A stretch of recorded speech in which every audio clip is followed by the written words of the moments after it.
I bet he couldn't even find the ignition. Kendrick Shaw, executive assistant to the CEO, smirked as he gestured toward the janitor cleaning the scuff marks near the helipad's edge. Go on, Sloan.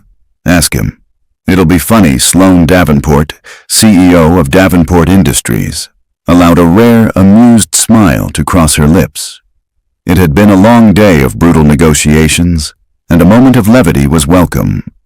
The janitor, a quiet man in his late 30s with tired eyes, seemed completely oblivious, focused only on his work. You think so? Sloan asked, playing along. I'll bet you $1,000 he doesn't know the first thing about a Bell 429, Kendrick whispered conspiratorially. All right, Sloan said, her voice carrying across the windy rooftop. She walked toward the janitor. You! She called out. The man looked up, startled. She pointed a perfectly manicured finger at her personal helicopter, its blades gleaming in the afternoon sun. My assistant and I have a little wager. If you can fly this helicopter, I'll marry you. The man stared at her, then at the chopper, his expression unreadable. Kendrick snickered behind her. The janitor wiped his hands on a rag, walked past her without a word, and opened the pilot's side door. Sloan's smile faltered. She exchanged a look with Kendrick, who simply shrugged, his own amusement growing. This was better than he'd hoped. The man would sit in the seat, push a few random buttons, and then get out, defeated. It would be a perfect little story to tell at the bar later. But the janitor didn't just sit. His movements were fluid, economical, and unnervingly familiar. He strapped himself in with the practiced ease of someone who had done it thousands of times. His hands moved across the console, not with the fumbling curiosity of a novice, but with the precise touch of a surgeon. A sequence of switches was flipped. A low whine began to build from the engine, a sound Sloan knew intimately. What is he doing? She murmured, her amusement evaporating and being replaced by a sharp, cold spike of alarm. He's bluffing, Kendrick said, though his voice now held a sliver of uncertainty. There's no way. The whine of the turbine intensified, pitching higher and higher until it became a deafening roar. The main rotor began to turn, slowly at first, then faster, blurring into a transparent disk above them. The wind from the blades whipped Sloan's hair across her face and forced Kendrick to take a step back. This wasn't a bluff. Before Sloan could shout, before she could order him to stop, the helicopter lifted. There was no lurch, no wobble, just a perfectly smooth, vertical ascent of about 20 feet. It hung there for a moment, impossibly still, as if tethered to the sky by an invisible thread. Then, it tilted forward and executed a flawless pirouette, the nose of the aircraft dipping in a gesture that felt almost like a bow. Kendrick's jaw was hanging open. Sloan stood frozen, her mind struggling to reconcile the man who cleaned her office floors with the pilot executing a maneuver that her own highly paid aviator would have called showboating.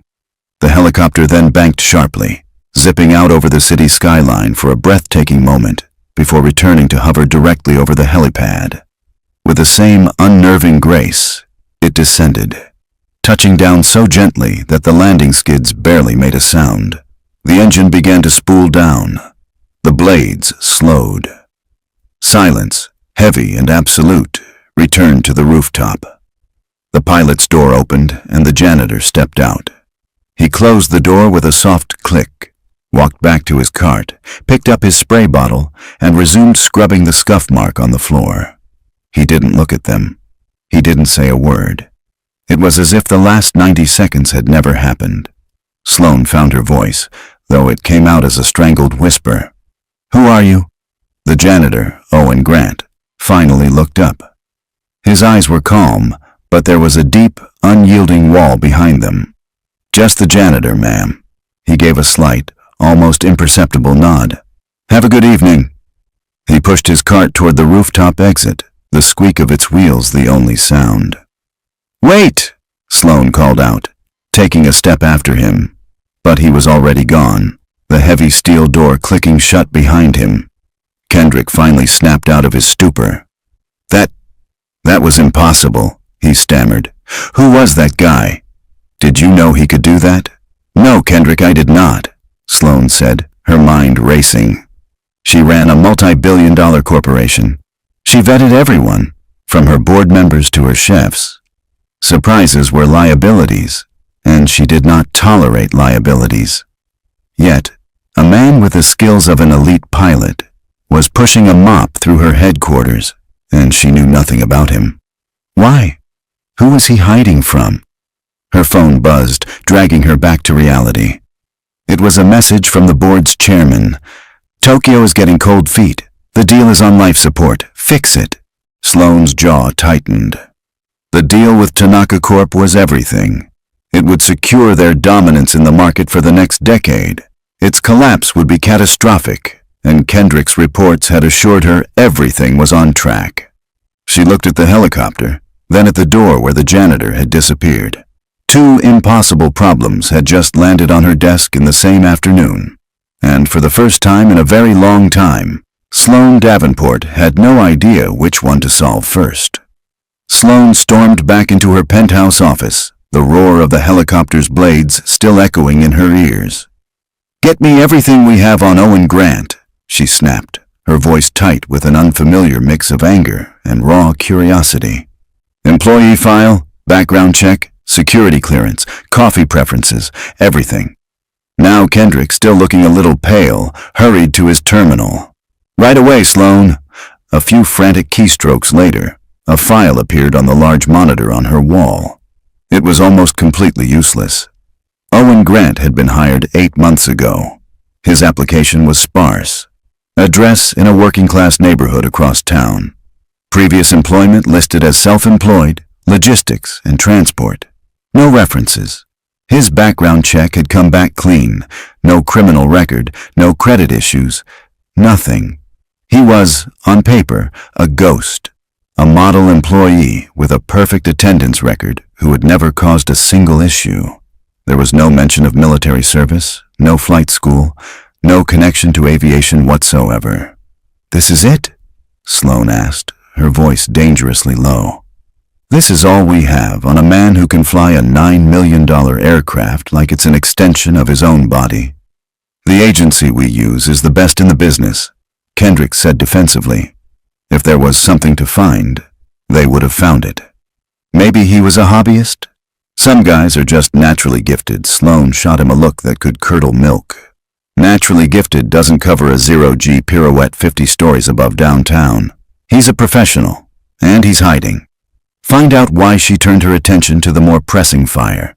And while you're at it, explain to me why I'm getting panicked texts from the chairman about Tokyo, when you told me yesterday that Tanaka was all but signed. Kendrick's professional mask slid perfectly back into place. He straightened his tie, his expression a careful blend of concern and calm competence. "It's a minor snag, Sloane.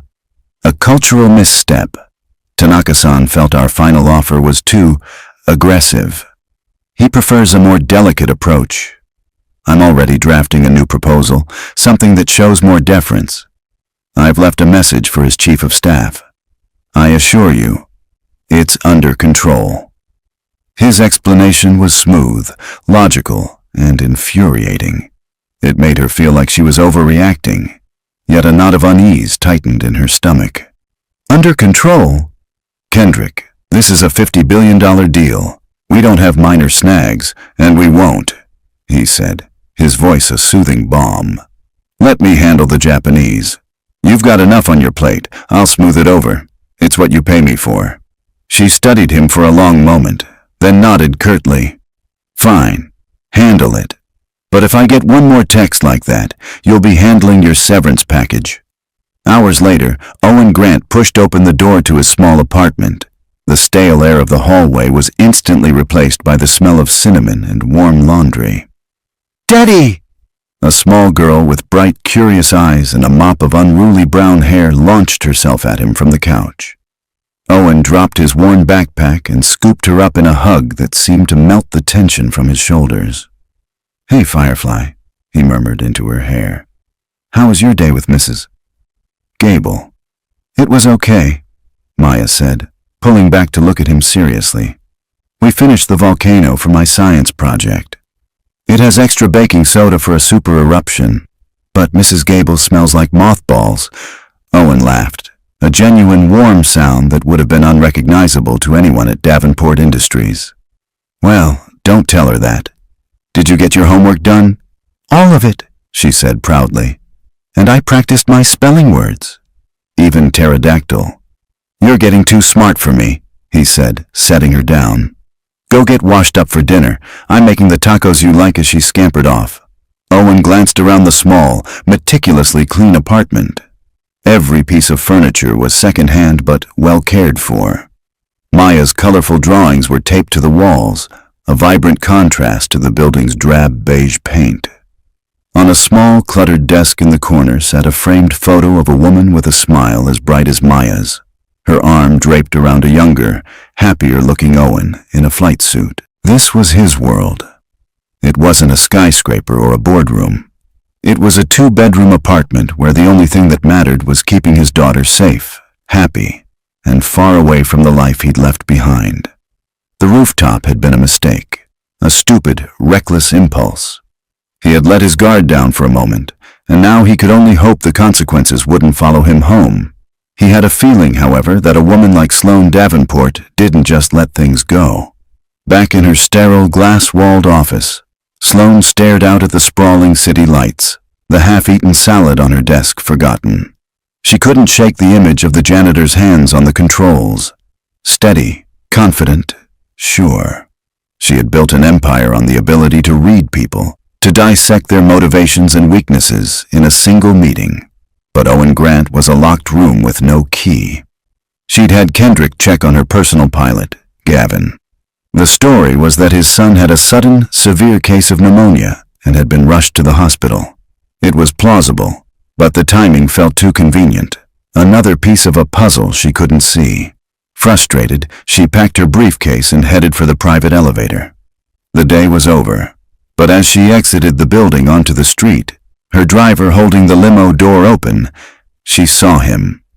Across the street, standing under the dim orange glow of a bus stop, was Owen Grant. He wasn't looking at the traffic.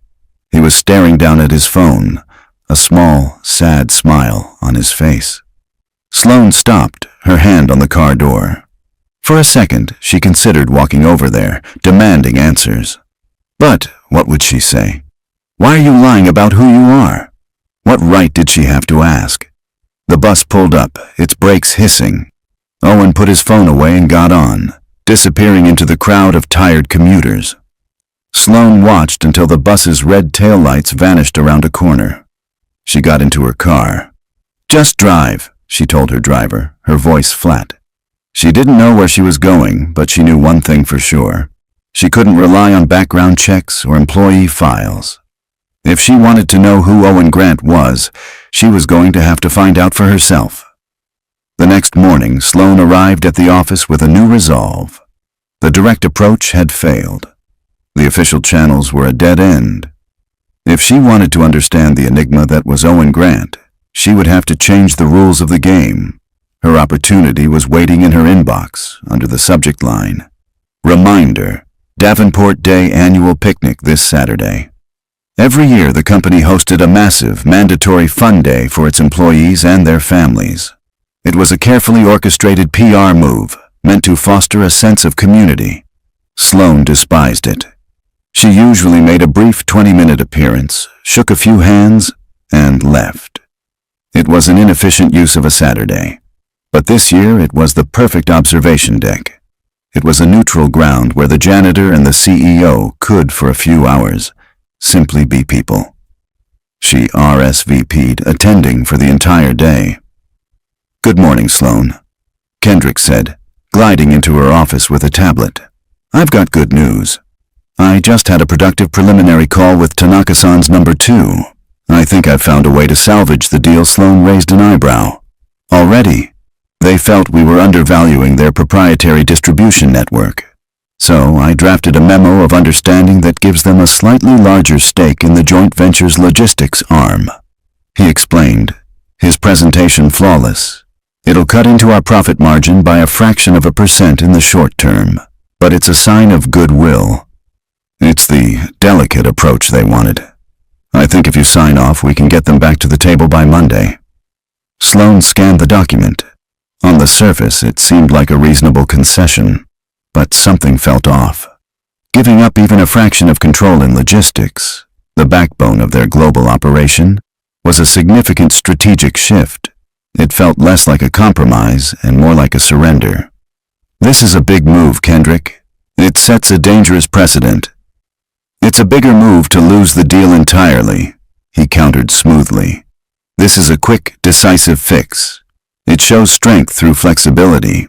They'll see it as a mark of respect. The pressure from the board was immense. The clock was ticking. Against her better judgment, Sloan nodded. Fine, send it. But Kendrick, if this backfires, it's on you. Don't worry, Sloan, he said with a confident smile. I've got your back. The day of the picnic was aggressively cheerful. The sprawling corporate park was filled with bouncy castles, food trucks, and hundreds of employees attempting to relax under the watchful eye of senior management. Sloan felt deeply out of place in her tailored linen trousers and silk blouse. She found them near the small lake at the edge of the park. Owen wasn't with the other maintenance workers, who had formed a tight circle around a barbecue grill. Instead, he was sitting on a checkered blanket with his daughter, helping her meticulously construct a small boat out of a leaf and a twig. He was wearing a simple gray t-shirt and jeans, and without the janitor's uniform, he looked different. Younger, more relaxed, but with a persistent watchfulness in his eyes. Sloan took a breath and approached. Grant! Owen looked up, and for a split second, a guarded, almost hostile look crossed his face before being replaced by bland neutrality. Ma'am, this is your daughter? Sloan asked, gesturing awkwardly toward Maya. This is Maya, Owen said, his hand resting protectively on his daughter's shoulder. Maya looked Sloan up and down with the unfiltered honesty of an 8-year-old. Your face is so serious, she declared. Are you mad about the grass? Sloan blinked. No, I'm not mad about the grass. Okay, Maya said, apparently satisfied. She held up her creation. Look, it's a boat. It's for the Frog King. It's a very structurally sound boat, Sloan offered, feeling ridiculous. Owen's lips twitched in a ghost of a smile. She's the chief naval architect. The conversation stalled. The silence was thick with the unspoken power dynamic between them. Sloan was about to retreat, to chalk the whole thing up to a bad idea, when a high-pitched buzzing sound filled the air. One of the marketing VPs was showing off a new high-end drone, making it perform swoops and dives over the lake. As the drone zipped past their blanket, Owen's reaction was instantaneous and subtle. His posture stiffened. His eyes tracked the drone not with casual interest, but with the focused, analytical gaze of a predator. He flinched, a barely perceptible tightening of his shoulders, as if bracing for a sound he expected to follow the buzz. The relaxed father was gone, and in his place was someone else entirely. Someone harder, colder, and far more dangerous. Sloan saw it. The mask had slipped, just for a second, but it was enough. The moment passed. The drone flew away. Owen visibly forced his shoulders to relax, turning his attention back to Maya, but the shift had been undeniable. Daddy, can we get ice cream? Maya asked, oblivious to the silent drama. Sure, Firefly, Owen said, his voice a little too tight. He stood up and looked at Sloan. If you'll excuse us, ma'am. He took Maya's hand and walked away, melting into the crowd. Sloan stood rooted to the spot, the drone's buzz still ringing in her ears. He wasn't just a pilot. That reaction wasn't from a hobbyist. It was instinct. It was training. It was the reaction of a man who had seen things like that in a very different context, a place where that buzzing was followed by something else. From across the lawn, Kendrick watched Sloan staring after the janitor. He saw the look on her face, the confusion, the dawning respect, the fascination. He pulled out his phone and sent a quick text. The CEO is distracted. Accelerate the timeline. I want the board to see the Q3 projections by Monday morning. The ones we discussed. He put his phone away, a predatory smile touching his lips. Sloane thought she was playing some clever game, trying to unravel a mystery. She had no idea she was just a pawn in his. The Monday morning after the picnic felt different.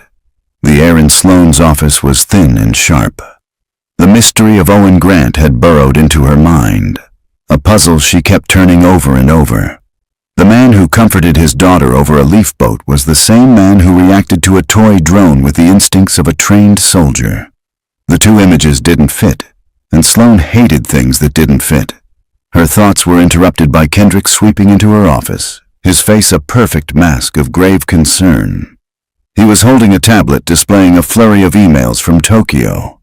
"It's worse than I thought," he said, his voice low and urgent. "Tanaka-san's board is interpreting our revised offer as a sign of weakness. They're calling it a desperate move." Sloane's blood ran cold. She snatched the tablet and read the latest message. The respectful tone from last week was gone. It was replaced by a list of new, non-negotiable demands. They wanted a larger stake, a lower acquisition price, and 2 seats on the North American board. It wasn't a negotiation. It was a surrender document. "They're gutting us," Sloane breathed, her voice barely a whisper. "They're using our own concession as leverage to bleed us dry." "I don't understand how this could have happened," Kendrick said, shaking his head in feigned disbelief. "My contacts assured me this was the right play. It's almost as if someone tipped them off that we were more desperate than we let on." The implication hung in the air. That Sloane's leadership was weak. That the company was vulnerable under her command. The chairman called 2 minutes later. His voice was glacial.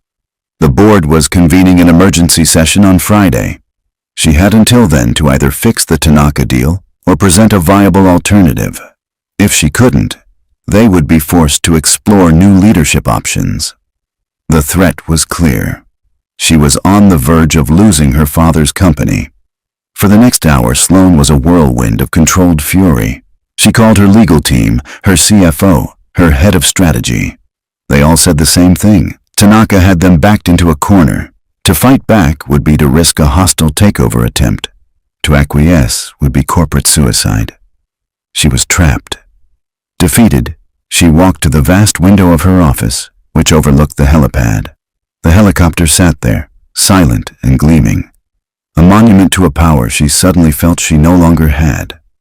She thought of the janitor, of the calm certainty in his hands as he'd mastered the machine. He wasn't trapped. He was free. An idea, wild and desperate, began to form in her mind. It was insane. It was a long shot. But it was the only move on the board she had left that wasn't defensive. That night she found him on the 48th floor, methodically cleaning the glass walls of a deserted conference room. The rhythmic squeak of his squeegee was the only sound. "Grant," she said, her voice echoing in the empty space. He stopped, turning slowly. There was no surprise in his eyes. It was as if he'd been expecting her. "Ma'am, I'm not here to talk about your job," she said, getting straight to the point. "I'm here to talk about your other one." His expression didn't change. "I only have one job." "Stop it," she snapped, her patience gone. "I saw you at the picnic." "Your reaction to that drone. My head of security is a former Marine. He flinches at car backfires. You flinched at a toy. That isn't a hobby, Grant. That's muscle memory. The kind you don't get at a weekend flight school. The kind you get when that sound is followed by gunfire." He remained silent, his face a stoic mask. "The Tanaka deal is collapsing," she said, deciding to lay all her cards on the table. "I have one chance to save it. There's a man, a former associate of my father's named Kenji Ito. He's a recluse, but he has Tanaka's ear. If I can speak to him, face to face, I can salvage this. But he lives on a private island off the coast of British Columbia. It's accessible only by helicopter, and there's a storm system moving in. Commercial flights are being grounded." She took a breath. "My pilot, Gavin, is still out. His son took a turn for the worse. I need a pilot, someone who can handle rough weather and who doesn't exist on any official flight logs. I need you. Owen picked up his bucket and started toward the door. You're mistaken, ma'am. I'm a janitor. I can't help you. Everyone has a price, Sloane said, her voice hardening. Not me, he replied without looking back. What about your daughter? He froze, his hand on the door frame. He turned, and for the first time, she saw a flicker of fire in his tired eyes. You leave her out of this. I can't, Sloane said, pressing her advantage, hating herself for it, but seeing no other way. I know you spend a third of your salary on the copay for her medication.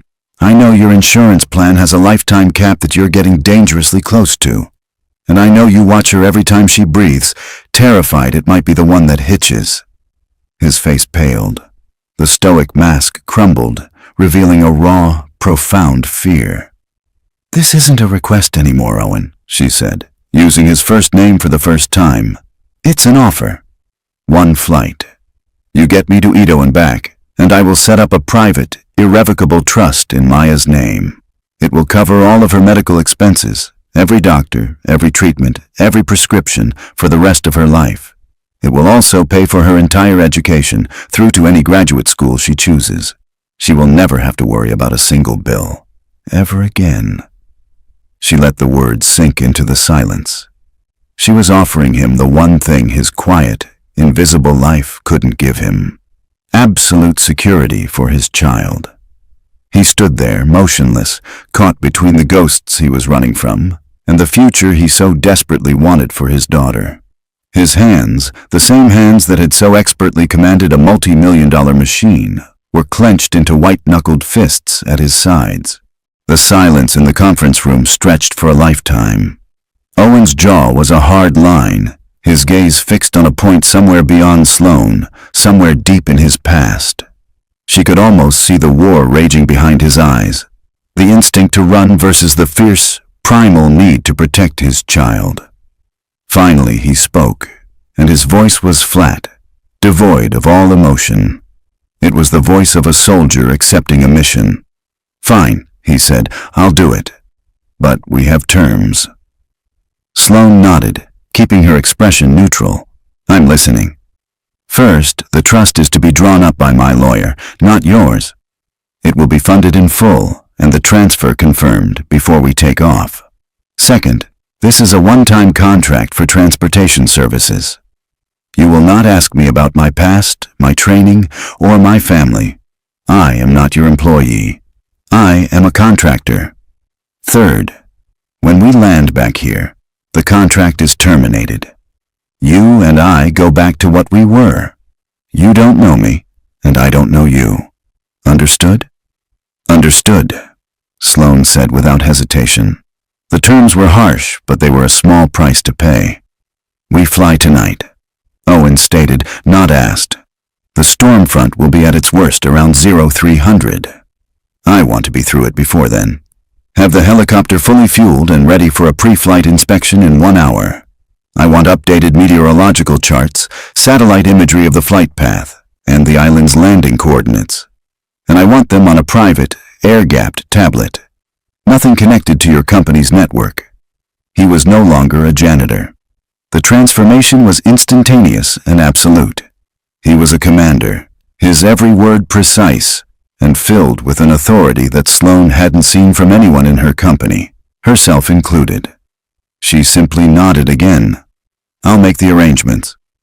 As Owen walked away to make a call to his lawyer and arrange for Maya's care, Sloane felt a dizzying sense of vertigo. She had just handed over control of her life's most critical mission to a man whose last name she barely knew. Downstairs, Kendrick watched the activity with a growing sense of unease. A flurry of encrypted emails from Sloane's personal account. A call to the airfield hangar, ordering her personal helicopter prepped and fueled for an unscheduled midnight flight. It made no sense. Gavin, her pilot, was out. Who was she flying with? He walked past the janitor's supply closet on his way to the executive garage and saw Owen Grant inside, not cleaning, but packing a small, military-style go-bag with a quiet, focused intensity. Kendrick slowed, his eyes narrowing. It couldn't be. The rooftop incident was a fluke, a party trick. He pulled out his phone and made a call to a contact in the airfield's control tower. "I need you to keep an eye on the transponder for N429SD, he said, reciting the helicopter's tail number. "Let me know its flight plan the second it's filed, and who's listed as the pilot." An hour later, Sloan met Owen on the rooftop. He had changed into dark functional cargo pants and a worn leather jacket. He ignored her completely, heading straight for the helicopter. For the next 20 minutes, he moved around the aircraft with a flashlight, checking rotors, fluid lines, and avionics with a meticulousness that bordered on obsessive. He was in a different world, a world of checklists and fail-safes. Finally, he gave a sharp nod. "It'll fly." He gestured for the tablet, and she handed it to him. He studied the weather patterns, his face grim. "It's going to be rough. Once you're in, you don't get out until I say so. You listen to my every command without question. Is that clear?" "Crystal," Sloan replied, strapping herself into the co-pilot's seat. The takeoff was even more impressive than the first time. There was no showmanship now, only raw efficiency. The helicopter lifted into the turbulent night sky and banked sharply, heading northwest over the dark, sprawling city. For the first hour, they flew in silence, the rhythmic thrum of the rotors filling the small cockpit. Below them, the city lights gave way to the black expanse of the wilderness. "Why?" Sloan finally asked, unable to bear the silence. Owen's eyes remained fixed on the instruments. "We had a deal, Ms. Davenport, no questions." "That wasn't a question about your past," she countered. "It was about your present. Why this? Why push a mop when you can do this?" He was quiet for a long time. "Because this," he said, his voice a low growl, "gets people killed. Pushing a mop doesn't." Before she could respond, the helicopter jolted violently. A wall of black clouds, invisible moments before, loomed ahead of them. Rain began to lash against the windshield, thick and furious. The aircraft dropped suddenly, and Sloane's stomach leaped into her throat. She gripped the edge of her seat, her carefully constructed composure finally cracking. A small, involuntary gasp escaped her lips. Owen's head snapped toward her. The hard, distant look in his eyes was replaced by something else. It was the calm, focused gaze of a protector. "Hey," he said, his voice cutting cleanly through the roar of the storm. It was steady, reassuring. "Look at me. I've got you. Just breathe. This is just weather. I've flown in worse."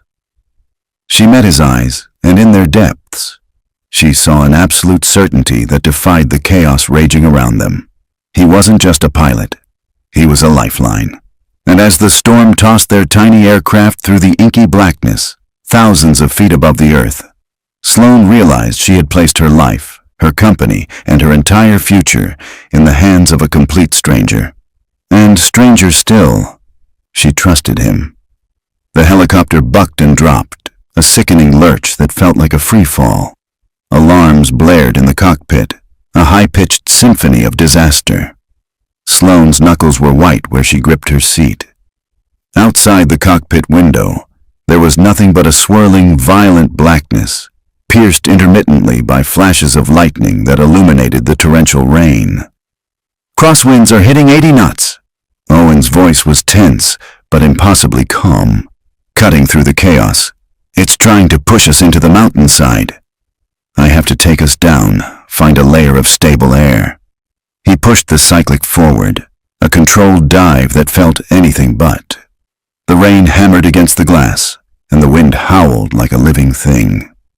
Sloan watched his hands as they moved across the controls, a blur of constant, minute adjustments. He wasn't just flying the helicopter. He was wrestling with the storm, anticipating every gust, countering every downdraft. He was a part of the machine. "There," he said, his eyes darting between the instruments and the void outside. "Below this sheer. Hold on." He brought the helicopter into a sharp banking turn that pressed Sloan deep into her seat. For a terrifying moment, they were flying sideways, before Owen leveled out. The violent shaking lessened, the alarms fell silent. While the storm still raged around them, the air here was smoother, the aircraft stable. They had punched through the worst of it. Sloane let out a breath she hadn't realized she was holding. Her heart was hammering against her ribs. "How did you do that?" "I fly the plane," he said, his focus still absolute. "Not the weather." 20 minutes later, a small, flickering light appeared through the rain. A remote island, rugged and battered by the sea. Owen circled it once, his eyes scanning the terrain, before beginning his descent toward a small, wind-swept landing pad carved out of the rock. He set the helicopter down with a final, gentle bump. The moment the engine spooled down, the cockpit was plunged into a profound silence, broken only by the sound of the wind and rain. "We're here," Owen said, his voice flat again.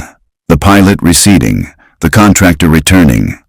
An old man in a waterproof coat was waiting for them, holding a powerful lantern. This was Kenji Ito, his face a roadmap of hard-won wisdom, his eyes sharp and discerning. He led them into a simple, elegant house filled with books and the scent of cedar.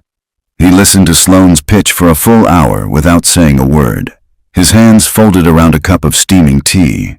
Sloane was brilliant. She laid out the data, the projections, the mutual benefits of a restructured deal with Tanaka. It was a masterful corporate argument, and it was failing.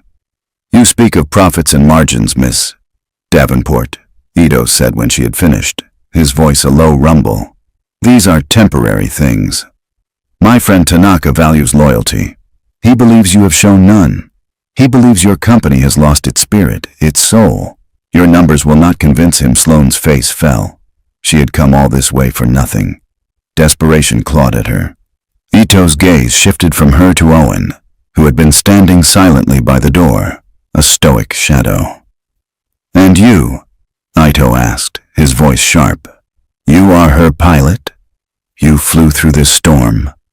Owen simply nodded. "Yes, sir. You must have great faith in her plan to risk your life for it," Ito observed. Owen's jaw tightened. He glanced at Sloane, then back at the old man. He knew he was supposed to stay silent, that this was not his business. But Sloane's face, pale and defeated, stirred something in him. He thought of Maya, of the promise of her future. He had a debt to pay. "Sir," Owen said, his voice quiet but firm, "I don't know anything about her plan. But I've been in situations where the plan falls apart in the first 5 minutes. When that happens, you don't trust the plan. You trust the person flying next to you." The room fell silent. Ito stared at Owen, a long, appraising look. He saw the janitor, the pilot, and the soldier all in one. He saw a man who understood things that couldn't be quantified on a spreadsheet. He then looked at Sloane, truly looked at her, and saw not just a ruthless CEO, but a leader who had inspired that kind of trust in the man she'd hired. A slow smile spread across Ito's face. "I see," he said. He reached for an old rotary phone. "I will make the call." Back at Davenport Industries, Kendrick Shaw paced his office like a caged wolf. His contact at the airfield had confirmed the impossible. The flight plan was filed under a shell corp, and the pilot was listed as a John Doe. But the man who boarded the helicopter with Sloane was the janitor. Sloane's reckless gamble might actually pay off. Kendrick couldn't let that happen. His own carefully laid plans were about to come to fruition. He picked up his phone. "It's me," he said to the person on the other end. "She's gone rogue. An unsanctioned, off-the-books trip. We can't wait until Friday. Frame it as a mental health crisis, a breakdown from the pressure. Leak the flight details to the board. I want an emergency vote called for 8 a.m. tomorrow." It's time to remove her. Relief washed over Sloane in a dizzying wave as they lifted off from the island. Ito had made the call. Tanaka had agreed to stand down and reopen honest negotiations. She had done it. She had saved the company. "Thank you, Owen," she said, her voice filled with a genuine gratitude that surprised even her. "I couldn't have—" Her phone buzzed, vibrating against the console. A single automated email had pushed through the satellite connection. She opened it. Subject: Mandatory Emergency Board Meeting. 8 a.m. Her blood turned to ice. She read the first line of the attached memo, drafted by the board's vice chairman. In light of CEO Sloan Davenport's erratic behavior and unauthorized use of company assets for a high-risk, unsanctioned journey, Kendrick, while she was fighting for the company's life, he had been moving in for the kill. "How fast can this thing go?" she asked, her voice trembling with a new kind of fear. Owen glanced at the message, then at the fuel gauge and the storm cloud still churning behind them. "Not fast enough," he said, his voice grim. "They're not just trying to fire you, they're ambushing you. There's no way we make it back by 8, Sloan said, the color draining from her face. "Even with a tailwind, we're 3 hours out, minimum. The meeting will be over before we even touch down." Hill of one Owen's eyes flickered from the blinking red light of the emergency notification back to his navigation screen. He saw the storm front they had just escaped, a churning mass of red and yellow on the weather radar. But he also saw a narrow, unstable corridor running along its southern edge, a jet stream. It was dangerous, unpredictable, and would feel like riding a bull through a hurricane. It would also cut their travel time in half. "There's one way," he said, his voice grim. "But you're not going to like it." Sloan looked from the churning radar to the quiet resolve on his face. "I don't have to like it," she said. "I just have to survive it." He gave a sharp nod and banked the helicopter hard, heading back toward the edge of the storm. The ride was rough, the aircraft shuddering as it fought the violent air currents, but Owen's control was absolute. They were no longer running from the storm. They were using it. "He planned this," Sloan said, her voice barely audible over the engine. "All of it. The bad advice on the Tanaka deal, Gavin's son getting sick. It was all him. Kendrick." "Why?" Owen asked, his eyes never leaving the windscreen. "My job," Sloan said, a bitter laugh escaping her lips. "My father built this company from nothing. When he died, the board saw me as a placeholder, the daughter who inherited the crown. I've spent the last 10 years proving them wrong, proving I was more than just his legacy. Kendrick was my first hire. He was hungry, brilliant. I trusted him. He's been playing the long game, waiting for the perfect moment to make me look weak and unstable so he can step in as the calm, steady hand." She slumped in her seat. "Maybe he's right. I flew off in a storm with a man I don't know, chasing a ghost to save a deal he probably sabotaged in the first place. It is erratic. It's not erratic to fight for something you care about," Owen said quietly. The simple, direct statement hit her with surprising force. "Is that why you did it?" she asked. "Why you walked away from all this? Because you cared too much?" Owen was silent for a long time, the helicopter hurtling through the dark. "My wife, Sarah. She was an Air Force pararescue man. So was I. We met on a training mission. She was smarter, faster, and braver than anyone in our unit. We were a team in the air and on the ground." He took a slow, deep breath. "On our last deployment, we were on a rescue mission. A helicopter carrying medical supplies had gone down in a hostile valley. Simple mission. Get in, secure the assets, get out. But the intelligence was bad. The valley wasn't empty. We followed protocol to the letter. We did everything right, and it didn't matter. We lost 2 medics, and Sarah, she was hit pulling the last man onto our chopper. She died before we even cleared the ridge. The cockpit was silent save for the roar of the wind.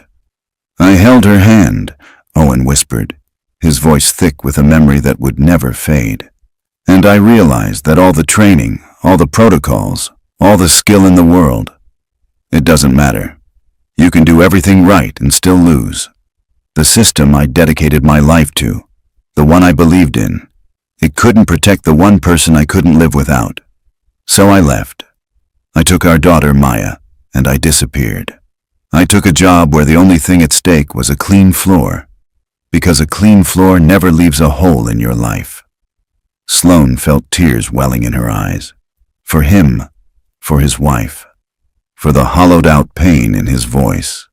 Before she could find the words to respond, her tablet pinged. A weak signal. "It's one of the board members, an old ally of my father's," she said, her voice urgent. "He's asking for proof of Kendrick's sabotage. But I can't get a stable connection to the company server to pull the data logs. The signal is too weak to punch through the storm clutter," Owen said, his pilot brain taking over again. "Angle the tablet toward that comm satellite," he said, pointing to a specific spot in the sky. "It's a long shot, but we might be able to bounce a signal." As Sloan angled the device, Owen leaned over to get a better look at the screen. A file directory was struggling to load. Most of it was timing out, but one folder name caught his eye. K_archive_ENCR. "What's that?" he asked, pointing. "It's Kendrick's encrypted archive," Sloan said. "He told me it was for redundant backups of sensitive project files. Standard procedure." "It's not standard procedure to run a triple-layer AES encryption protocol on a backup folder," Owen said, his eyes narrowed. "And that port he's using, it's a ghost port. It's designed to be invisible to network security sweeps. That's not a backup folder, Ms. Davenport. That's a digital dead drop. He's been running a shadow network inside your own system." Sloan stared at him. "Can you prove it?" "Not from here," Owen said. "But I know what it looks like. We've found the weapon. We just need to find the bullets." The sun was just beginning to stain the eastern horizon, a pale bruised purple as the city skyline came into view. They were going to make it back in time. But time wasn't the problem anymore.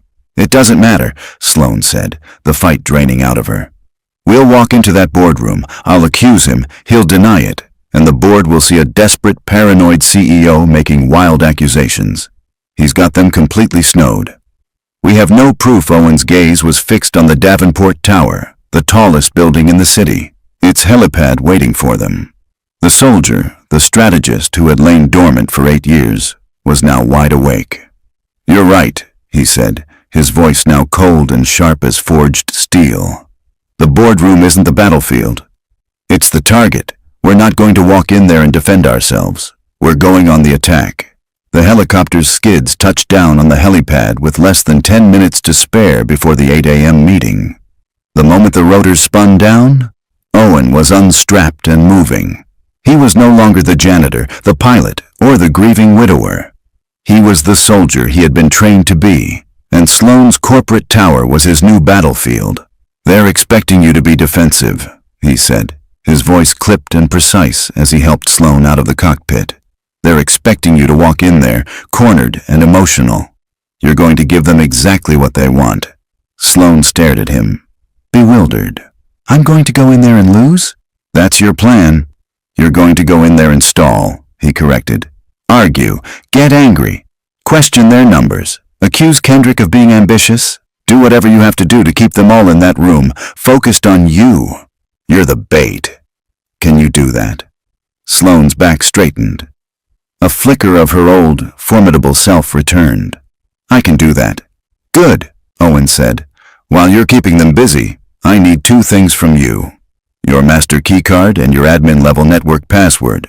I need unrestricted access to the building and the system." Without hesitation, she pulled the keycard from her neck and handed it to him, reciting a complex 16-digit alphanumeric password from memory. There was no fear in her eyes. Only absolute trust. "What are you going to do?" she asked. "Kendrick built himself a hiding place in your network," Owen said, his eyes already scanning the building's layout. "I'm going to make him burn it down himself." He turned and disappeared down the rooftop stairwell just as the boardroom doors opened to admit the somber-faced board members. Sloan took a deep, steadying breath, smoothed her jacket, and walked into her own ambush. The atmosphere in the room was arctic. Kendrick sat to the right of the vice chairman, looking the part of the concerned, reluctant heir apparent. Sloan, the vice chairman, a stern man named Arthur, began without preamble. "We've called this meeting due to a series of deeply troubling events. Your handling of the Tanaka deal has been, to put it mildly, a disaster. And now we have this unauthorized excursion. It's It suggests an instability in your leadership. Kendrick presented his case with practiced perfection. He displayed emails Sloan had supposedly ignored, profit projections that were subtly doctored to look catastrophic, and the flight logs from her rogue trip. "I am as loyal to Sloan as anyone," he said, his voice dripping with false sincerity. "But my first loyalty must be to this company. And I am worried. Her behavior has become erratic. I fear she is no longer fit to lead." Sloan fought back, just as Owen had instructed. She tore into Kendrick's numbers. She questioned his timeline. She accused him of being a backstabbing opportunist. It was a spectacular display of defiance, and it was buying Owen precious time. 2 floors below, Owen slid Sloan's keycard through the server room's security scanner. The light flashed green. He slipped inside the cold, humming heart of the company. He found an open terminal, and his fingers began to fly across the keyboard, the muscle memory of a forgotten lifetime coming back to him.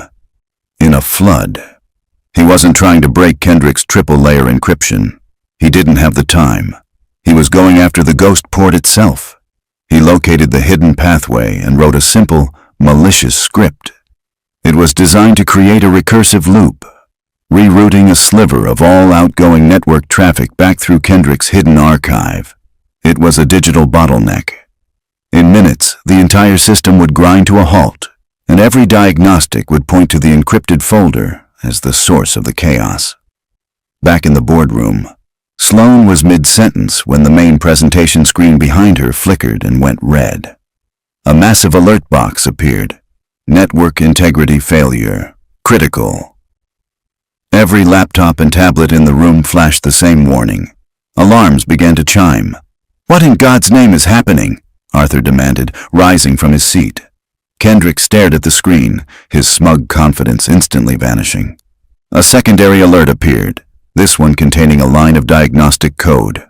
Source of instability, partition K_archive_ENCR. Kendrick's blood ran cold. It was his archive. His private, hidden folder. How could they have found it? Panic seized him. If I'd performed a deep diagnostic on that partition to fix the crash, they would find everything. The stolen data, the correspondence with their rivals, the entire blueprint of his betrayal. I can fix this," Kendrick stammered, jumping to his feet. "It must be a server malfunction. I can isolate it from my office terminal." He bolted from the room, leaving a stunned board behind. In the server room, Owen watched the network traffic monitor.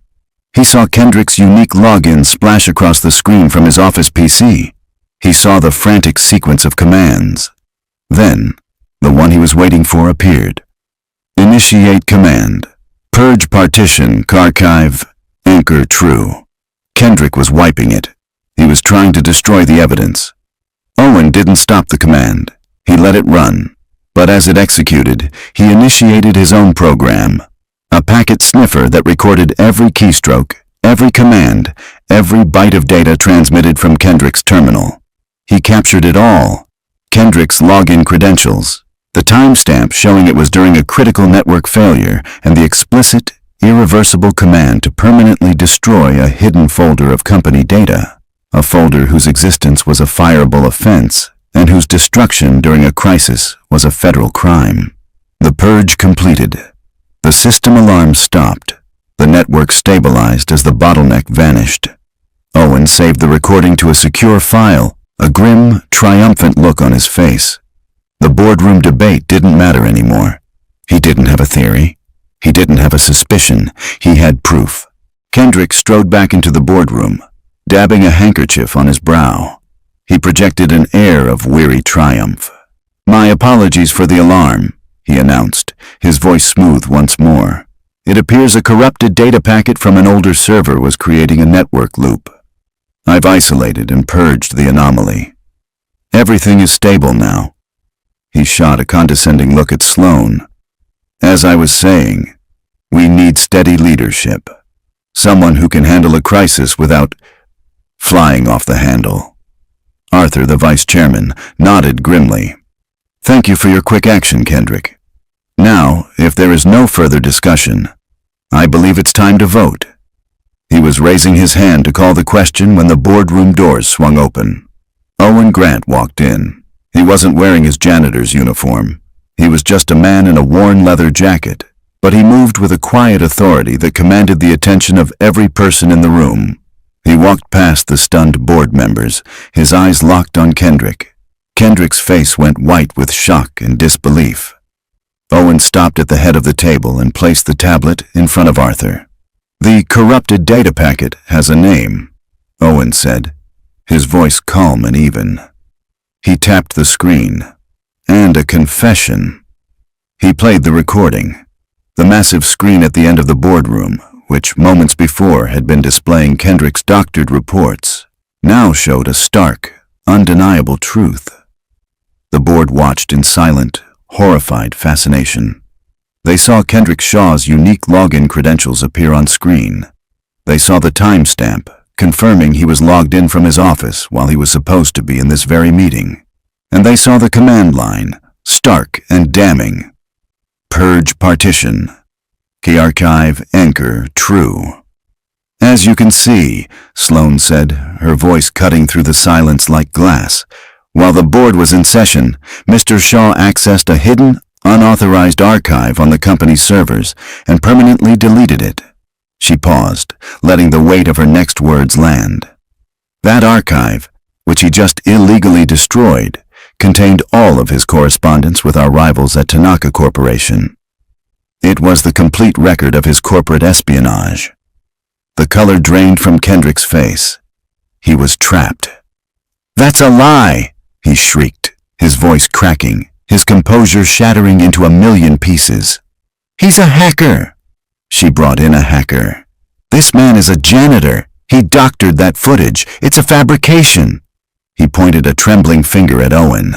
"He's a nobody. You can't possibly believe this. This grease monkey over me."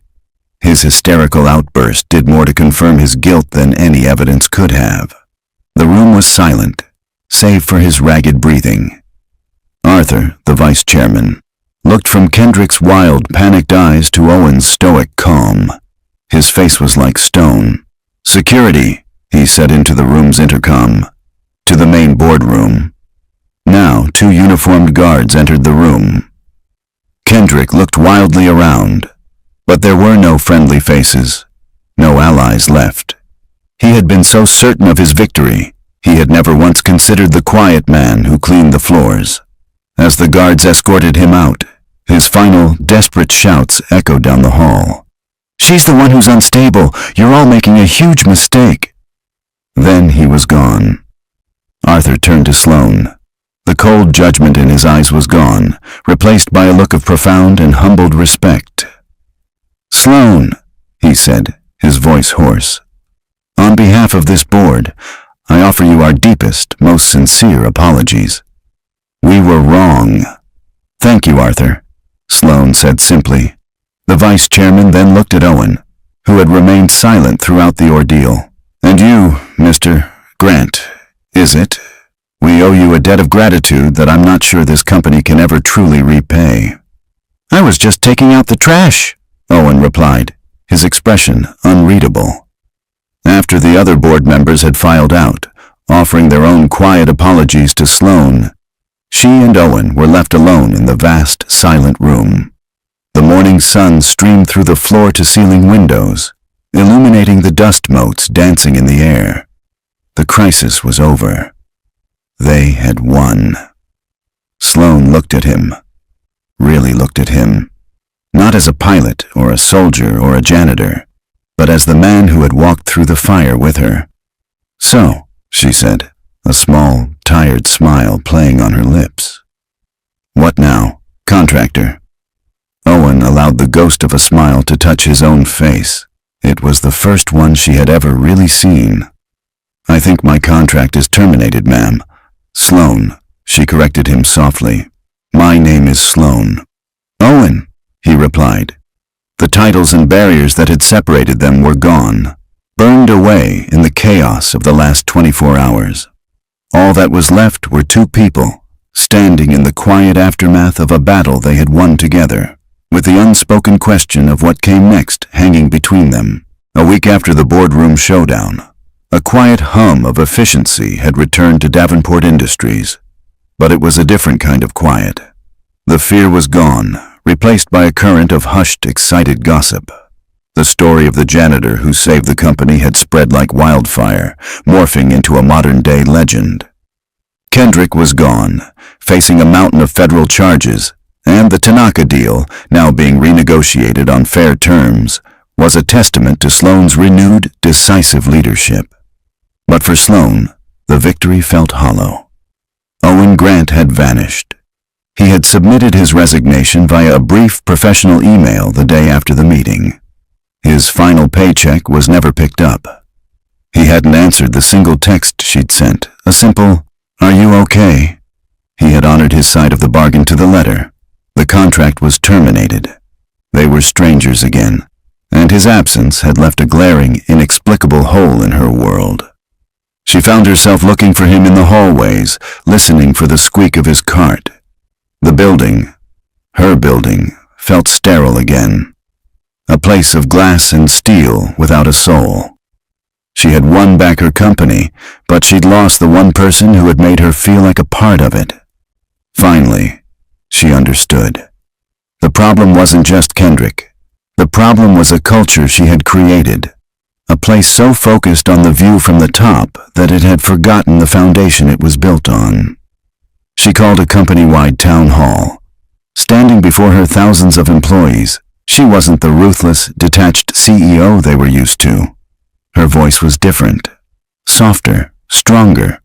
"For the last 10 years I've measured the success of this company by its stock price and its market share," she began.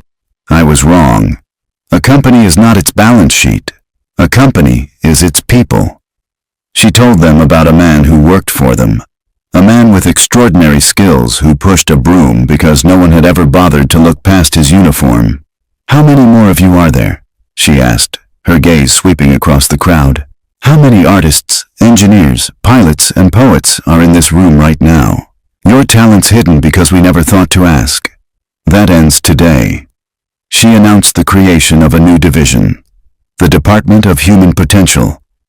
Its sole purpose was to find and nurture the skills of every employee, to provide education, training, and opportunities for advancement. It was a promise that at Davenport Industries, no one would ever be invisible again. There was only one person in the world who could run it. She found him on a Saturday, in a small park a dozen blocks from his apartment. He was on his knees in a sandbox, helping Maya put the finishing touches on an elaborate sandcastle. He looked up as she approached, his expression guarded. "Miss Davenport," he said, his voice flat. "Sloan," she corrected softly. "You're a hard man to find, Owen." "I'm not trying to be found." "I know," she said, "but I need your help." She told him about the new department, about her vision for a company that valued its people above all else. She offered him the job to lead it. He stood up, brushing the sand from his jeans, and shook his head. "I'm not a manager, Sloan." "I'm nobody, you're not nobody," she said, her voice fierce. "You're the man who saved this company. You're the man who sees what other people miss. You told me your old job got people killed. I'm offering you a new mission, Owen, a job that brings people to life." He was still shaking his head, the fear of that old world pulling at him. But then Maya, who had been listening with rapt attention, tugged on his sleeve. "Daddy," she said, her voice full of simple, unshakable logic. "You fixed the helicopter, and you fixed the sad lady's company. You're good at fixing things." Owen looked down at his daughter's bright, trusting face, and then at Sloan, who was watching them with an expression of raw, unguarded hope. He realized Maya was right. Maybe a mission didn't have to involve a flight suit and an enemy. Maybe, sometimes, a mission was about building things up instead of tearing them down. A slow smile, the first truly relaxed smile she had ever seen from him, spread across his face. "Okay," he said. "Okay, I'll do it." 6 months later, the rooftop of the Davenport Tower was quiet. The setting sun painted the sky in shades of orange and violet. Owen stood by the railing, No longer a janitor, but the director of human potential. His department had become the company's most celebrated success, having already promoted a dozen employees from within, including a former mailroom clerk who was now a rising star in the graphic design department. Sloane came to stand beside him. Maya was with them, her hand holding one of each of theirs. They were a comfortable, familiar trio now. "It's beautiful up here," Sloane said softly. "It is," Owen agreed. "You know," she said, a playful light in her eyes, "after all this, I think I still owe you something." He looked at her, confused. "You don't owe me anything, Sloane." "I think I do," she said, her smile warm and genuine. "I'm pretty sure I said if you could fly this helicopter, I'd marry you."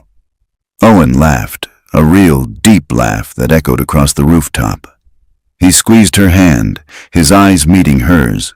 The bet, which had started as an arrogant joke, had somehow, against all odds, become a promise. And as they stood there, watching the city lights begin to twinkle on below, they both knew it was a promise they intended to keep, because in the end, they had both been rescued. The pilot who had forgotten how to fly, and the CEO who had forgotten how to live, had found in each other the one thing they'd both been missing: a safe place to land. Now, I'd love to hear from you. Where in the world are you watching this story from? Drop a comment and let us know, because your presence here means more than you know. If this story touched your heart, if it reminded you that everyone has a hidden talent waiting to be discovered, please consider subscribing. There are so many more stories waiting to be told. Thank you for spending your time with us. Until next time, stay brave, stay kind, and remember to look past the uniform. You never know who you might find.